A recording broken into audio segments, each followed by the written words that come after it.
जर तुमच्या घरातील मुलांचे किंवा मुलीचे लग्न जमत नसेल, सतत बोलणे होऊन शेवटच्या क्षणी तुटत असतील किंवा वारंवार नकार येत असतील, तर हा फक्त योगायोग नाही.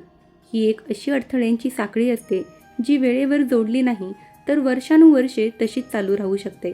पण आज मी तुम्हाला जो उपाय सांगणार आहे तो श्रद्धेने केला तर स्वामी समर्थांच्या कृपेने विवाहातील सर्व अडचणी दूर होतील आणि जे अशक्य वाटत होते ते शक्य होईल.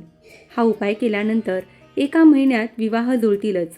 अनेकांना याचा अनुभव आलेला आहे आणि ही माहिती तुम्हाला कुठेही सहज मिळणार नाही.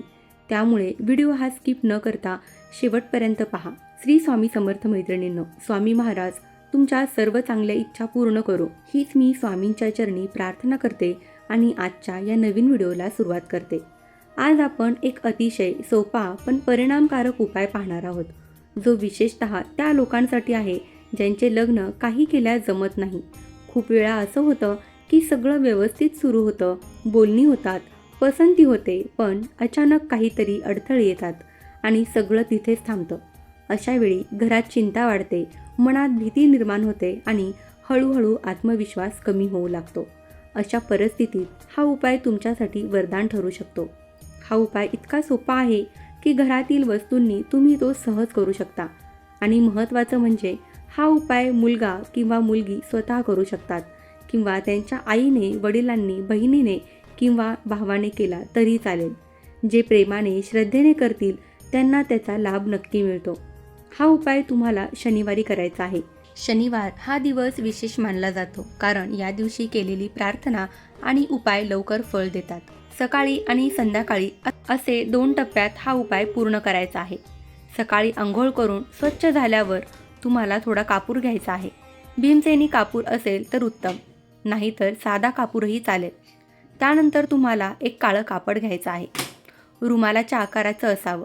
त्या कापडामध्ये तो कापूर ठेवून त्याची नीट गाठ बांधायची आहे. आता हे गाठ बांधलेलं कापड तुम्ही हातात घ्या आणि आपल्या देवघरासमोर उभं राहा.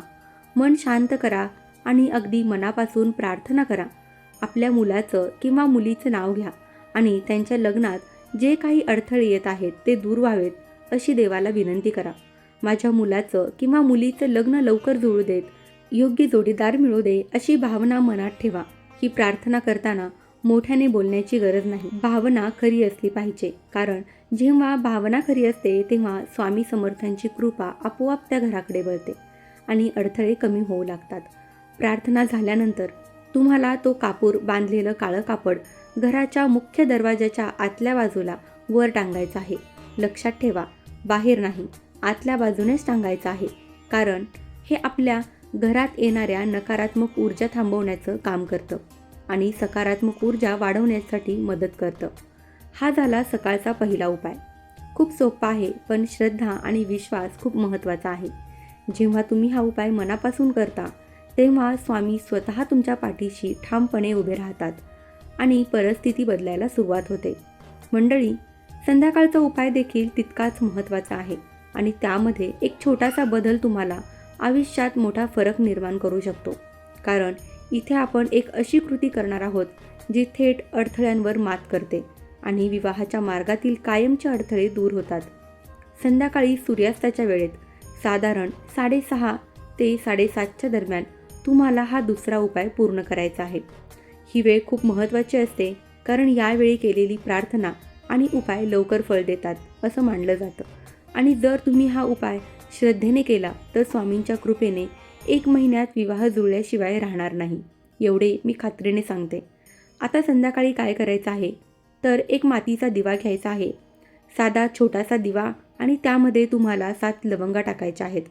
लक्षात ठेवा, लवंग पूर्ण असाव्यात, तुटलेल्या नसाव्यात, कारण पूर्ण लवंग ही पूर्णत्वाचे प्रतीक मानले जाते आणि विवाहात पूर्णत्व महत्त्वाचं असतं. या 7 लवंगा आधी उजव्या हातात घ्या आणि आपल्या देवघरासमोर उभं राहा. देवघरात तुमच्या कुलदेवतेची मूर्ती किंवा फोटो असेल तर या लवंगांना स्पर्श करून घ्या आणि मग डोळे बंद करून मनापासून प्रार्थना करा. आता प्रार्थना करताना आपल्या मुलाचं किंवा मुलीचं नाव घ्या ज्यांचा विवाह जुळत नाही आणि मनात जे काही आहे ते अगदी साध्या शब्दात सांगा. त्यांच्या किंवा तिच्या लग्नात जे अडथळे आहेत ते दूर होऊ देत, योग्य जोडीदार मिळू देत आणि लवकरात लवकर विवाह जुळू देत अशी भावना ठेवा. कुठलेही दोष असतील, ग्रहांचे परिणाम असतील किंवा नजरेचा प्रभाव असेल तर हे सगळं नष्ट होऊ दे अशी प्रार्थना करा. जेव्हा आपण अशा पद्धतीने मन मोकळं करून देवासमोर बोलतो तेव्हा आपल्यातली भीती कमी होते आणि एक सकारात्मक ऊर्जा निर्माण होते. त्या ऊर्जेमुळेच परिस्थिती बदलायला सुरुवात होते. आणि अशा वेळी जर तुम्ही स्वामी समर्थांना मनात आठवलं, त्यांच्या चरणी नम्रपणे विनंती केली तर त्याची कृपा तुमच्या प्रयत्नांना बळ देते. प्रार्थना पूर्ण झाल्यानंतर त्या 7 लवंगा त्या मातीच्या दिव्यामध्ये ठेवा. दिव्यामध्ये तुम्ही मोहरीचं तेल किंवा गाईचं तूप वापरू शकता, दोन्ही चालतात. आणि मग तो दिवा प्रज्वलित करा. आता हा दिवा कुठे ठेवायचा, कुठे लावायचा हे सगळ्यात महत्त्वाचं आहे. जर तुमच्या घराजवळ पिंपळाचं झाड असेल तर त्या झाडाजवळ जाऊन तो दिवा लावा. पिंपळाच्या झाडाला विशेष महत्त्व दिलं जातं आणि तिथे लावलेला दिवा अनेक अडथळे दूर करण्यासाठी मदत करतो असं मानलं जातं. पण जर तुमच्या आसपास पिंपळाचे झाड नसेल तर काळजी करू नका. अशा वेळी तुम्ही तुमच्या घराच्या मुख्य दरवाजाच्या बाहेरच्या बाजूला हा दिवा लावू शकता. इथे महत्त्वाचं आहे श्रद्धा आणि भावना. जागा बदलली तरी भावना खरी असेल तर परिणाम मिळतोच. दिवा लावल्यानंतर थोडा वेळ तिथे शांतपणे उभं राहा आणि मनात सकारात्मक विचार ठेवा. 1 महिन्यात विवाह जुळेल, योग्य वेळ जवळ आली आहे अशी भावना मनात निर्माण करा. कारण जे आपण मनात ठरवतो तेच वास्तवात येऊ लागतं. यानंतर घरी परत आल्यानंतर एक अतिशय महत्त्वाची गोष्ट करायची आहे. तुम्हाला तारक मंत्र 1 वेळा म्हणायचा आहे आणि श्री स्वामी समर्थ या मंत्राचा 108 वेळा जप करायचा आहे. पण लक्षात ठेवा, तारक मंत्र किंवा श्री स्वामी समर्थ जप करताना घाई करू नका. तुमचं मन पूर्णपणे शांत आणि एकाग्र असायला हवं. हा जप म्हणजे तुमच्या प्रार्थनेला मिळालेलं एक बळ असतं आणि जेव्हा तुम्ही हा जप करता तेव्हा तुमच्या घरात एक वेगळीच सकारात्मक ऊर्जा निर्माण होते. त्या ऊर्जेमुळे अडथळे दूर होण्याची प्रक्रिया वेगाने सुरू होते. जर आई आपल्या मुलासाठी हा उपाय करत असेल तर तिने हा जप स्वतः करावा आणि जर मुलगा किंवा मुलगी स्वतःसाठी करत असतील तर त्यांनी स्वतः हा जप केला तरीसुद्धा चालेल. कारण स्वतः केलेली प्रार्थना ही खूप ताकदीची असते, त्यात खूप वेगळी ताकद असते. हा उपाय फक्त एकदाच म्हणजे एकाच शनिवारी करायचा आहे. पण तो करताना मनात शंका ठेवू नका. पूर्ण विश्वास ठेवा की हा उपाय नक्कीच काम करेल. कारण जेव्हा श्रद्धा आणि विश्वास एकत्र येतात तेव्हा स्वामींची कृपा 100% होते. अनेक वेळा असं होतं की आपण खूप उपाय करतो पण परिणाम दिसत नाही. त्यामागचं कारण एकच असतं, मनात शंका असते. पण हा उपाय करताना जर तुम्ही पूर्ण मनाने विश्वास ठेवला तर परिस्थिती बदलायला वेळ लागणार नाही. काही लोकांना असा अनुभव येतो की देवासमोर बोलताना त्यांच्या डोळ्यातून अश्रू येतात. जर तुमच्याही बाबतीत असं झालं असेल तर खूप चांगलं चिन्ह आहे. कारण ते अश्रू म्हणजे तुमच्या भावनांची खरी ओळख असते आणि अशा वेळी केलेली प्रार्थना अधिक प्रभावी ठरते. जेव्हा आई आपल्या मुलासाठी मनापासून प्रार्थना करते तेव्हा त्या प्रार्थनेत एक वेगळीच ताकद असते आणि त्या ताकदीमुळेच अनेक अडथळे आपोआप दूर होऊ लागतात. स्वामी समर्थांची कृपा आपल्या घरांवर विशेष राहते.